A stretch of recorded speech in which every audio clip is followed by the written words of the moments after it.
Ante los ojos incrédulos del mundo, el pueblo de Corea del Norte ha llorado en las calles por el último gran dictador de este siglo. 17 millones de personas mostraron su pesar desfilando junto al féretro de Kim Il-sung o arrodillándose frente a las 40.000 estatuas que el denominado caudillo invencible de acero levantó en su propio honor. Los despojos del que llamaban sagaz y adorado líder fueron despedidos por un pueblo sumiso, pero que parecía sincero en su dolor por la muerte del último protagonista de la Guerra Fría y fundador de la primera dinastía comunista de la historia.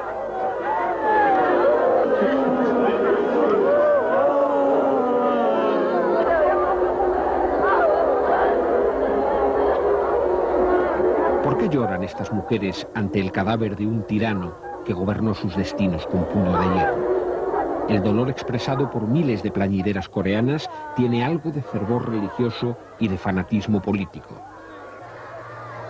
Pero no puede ser únicamente fruto de años de incesante propaganda, ni ceguera popular frente a una amarga realidad de despotismo y opresión. Debe haber otros valores de la cultura oriental resonando en el alma colectiva de los millones de personas que gimen ante la efigie del tirano.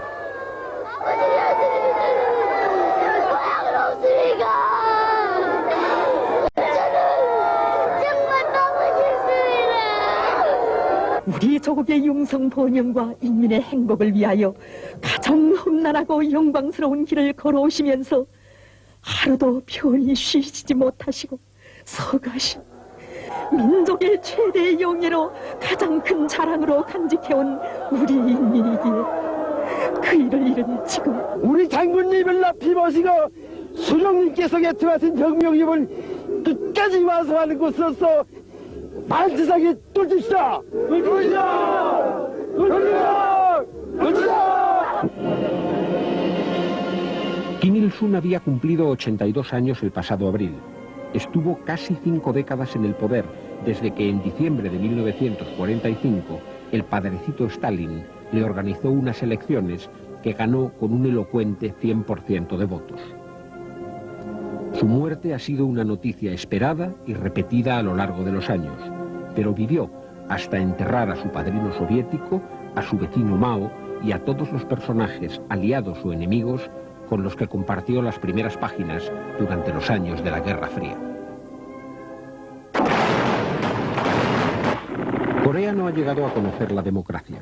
Antes de Kim Il-sung sufrió 35 años de yugo japonés.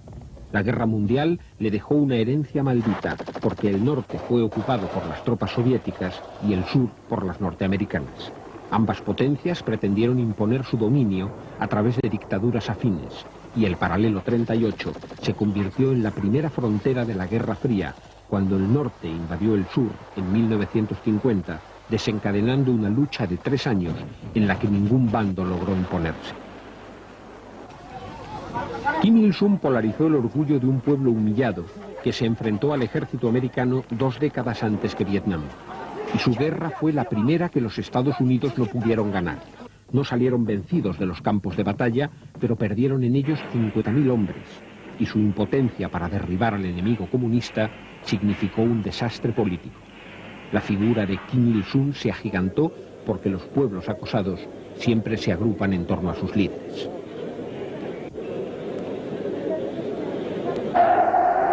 Colosal megalómano, Kim Il-sung elevó el culto a su personalidad hasta las más altas cotas de la soberbia, haciéndose llamar Gloria del Pueblo, principal dirigente de la historia, el más grande de los grandes hombres del planeta y primera maravilla del mundo. Hijo del estalinismo y de las ancestrales tradiciones coreanas, se comportaba como una encarnación moderna de los antiguos reyes chamanes, a quienes la tradición atribuye la oportunidad de la lluvia o la fortuna de una buena cosecha. Y se rumoreaba que todos los días bebía un cuenco de sangre de tortuga para mantener su lucidez. Fue un ateo marxista y un fiel creyente en el poder de los mugangs, los brujos a quienes recurre el pueblo coreano para hacer frente a la adversidad. Brujos a los que, según se dice, pidió que rescataran del infierno el alma de un hijo que murió ahogado. Al cabo de medio siglo de prédicas comunistas, 2 años atrás, Kim Il-sung borró de la Constitución coreana todas las referencias al marxismo. Quedaba solo su propia filosofía, el Juche, una especie de nacional-marxismo basado en la autarquía que ha mantenido al pueblo coreano con lo imprescindible.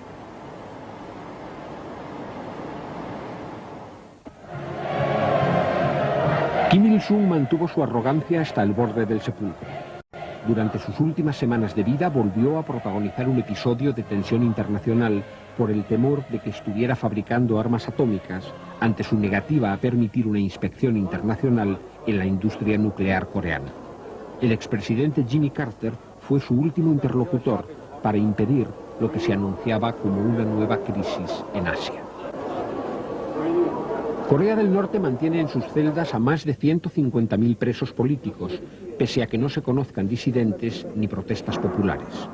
Funcionarios y militares se han convertido en las castas dominantes. La vivienda, la medicina y la educación siguen siendo gratuitas, pero la economía acusa la falta de la antigua ayuda soviética. Las fábricas trabajan al 40%, la agricultura ha disminuido un 12%, y los gastos militares consumen la 1/4 parte del presupuesto del Estado, por un ejército superior al 1.250.000 hombres en un país de 22 millones de habitantes.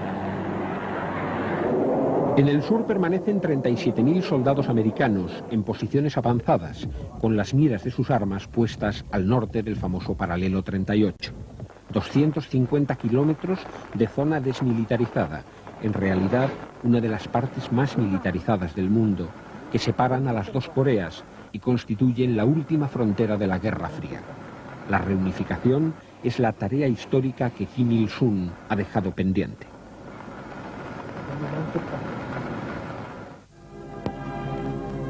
El relevo del tirano se ha producido como en una monarquía.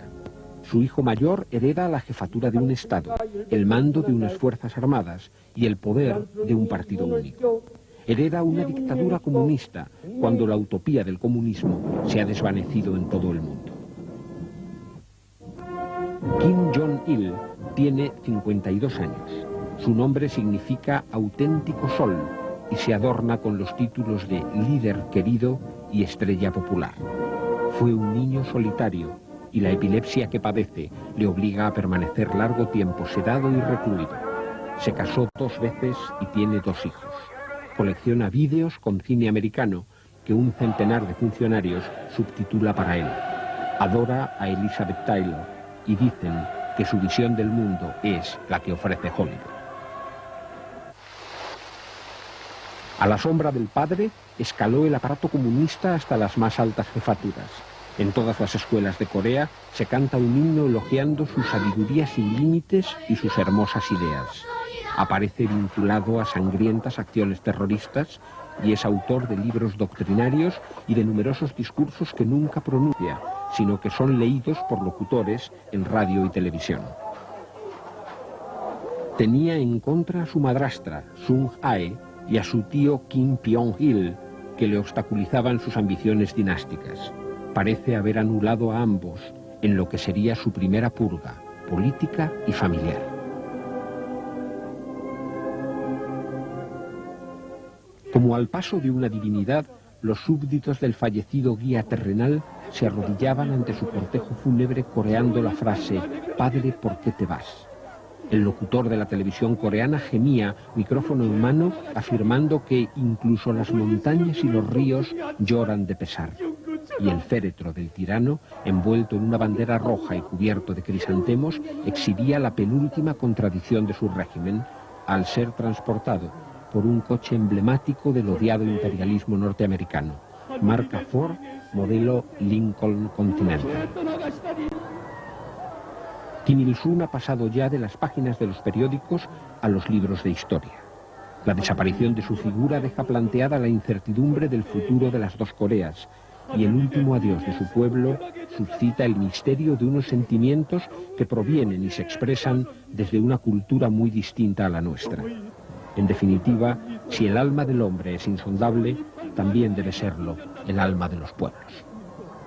우리 혁명의 경이적인 사명들을 선포하신다는 기다리고 있는데 이렇게 떠나가시다니 고개를 숙여보니 만민이 위대한 태양으로 우러르는 절세의 위